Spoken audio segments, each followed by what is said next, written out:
ನಮಸ್ಕಾರ ವಿದ್ಯಾರ್ಥಿಗಳೇ, ಪಾಲಕರೇ, ನಮ್ಮ ಚಾನಲ್ಗೆ ಸ್ವಾಗತ. ಅಲ್ಪಸಂಖ್ಯಾತರ ಕಲ್ಯಾಣ ಇಲಾಖೆಯಿಂದ ಮೊರಾರ್ಜಿ ದೇಸಾಯಿಗಳಿಗೆ 6ನೇ ತರಗತಿಗಳಿಗೆ ಏನು ಒಂದು ಎಕ್ಸಾಮನ್ನು ಕಂಡಕ್ಟ್ ಮಾಡಿದರು.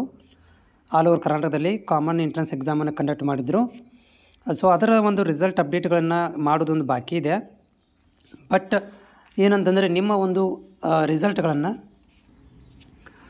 ಇನ್ನೂ ಏನಪ್ಪ ಅಂತಂದರೆ ಪ್ರೊಸೆಸಿಂಗಲ್ಲಿರುವುದರಿಂದ, ಅಂದರೆ ನಿಮ್ಮ ಪೇಪರ್ಗಳನ್ನು ಚೆಕ್ ಮಾಡ್ತಾ ಇದ್ದಾರೆ. ನಿಮ್ಮ ಒಂದು ಏನು ಎಕ್ಸಾಮ್ ಬರೆದಿದ್ದೀರಾ OMR ಸೀಟ್ಗಳನ್ನು ಅವರು ವೆರಿಫೈ ಮಾಡ್ತಾ ಇದ್ದಾರೆ. ಮತ್ತು ಕೀ ಉತ್ತರಗಳನ್ನು ಒಂದು ಬಿಡೋದೊಂದು ಬಾಕಿ ಇದೆ. ಕೀ ಉತ್ತರನ ಬಿಡಬೇಕು, ಪ್ಲಸ್ ನಿಮ್ಮ ಒಂದು ರಿಸಲ್ಟನ್ನು ಅನೌನ್ಸ್ಮೆಂಟ್ ಮಾಡಬೇಕು. ರಿಸಲ್ಟ್ ಅನೌನ್ಸ್ಮೆಂಟ್ ಆದ ನಂತರ ಏನಾಗುತ್ತೆ ಅಂತಂದರೆ ರ್ಯಾಂಕ್ಗಳ ಆಧಾರದ ಮೇಲೆ ಮತ್ತು ನಿಮ್ಮ ಪಡೆದಿರುವಂಥ ಅಂಕಗಳ ಏನು ಎಕ್ಸಾಮಲ್ಲಿ ನೀವು ಪಡ್ಕೊಂಡಿದ್ದೀರಾ ಅದರ ಒಂದು ಅಂಕಗಳ ಆಧಾರದ ಮೇಲೆ ಪ್ರಕ್ರಿಯೆನ ಆರಂಭ ಮಾಡ್ತಾರೆ.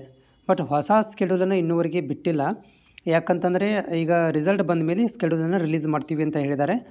ಆದರೆ ಇನ್ನೂ ನಿಮ್ಮ ಪೇಪರ್ ವ್ಯಾಲ್ಯುವೇಷನ್ ನಡೀತಾ ಇದೆ. ಅಂದರೆ ನೀವು ಬರೆದಿರುವಂಥ ಎಕ್ಸಾಮದ್ದು ಪೇಪರನ್ನು ಚೆಕ್ ಮಾಡ್ತಾ ಇದ್ದಾರೆ. ಹೀಗಾಗಿ ಸ್ವಲ್ಪ ತಡ ಆಗುತ್ತೆ.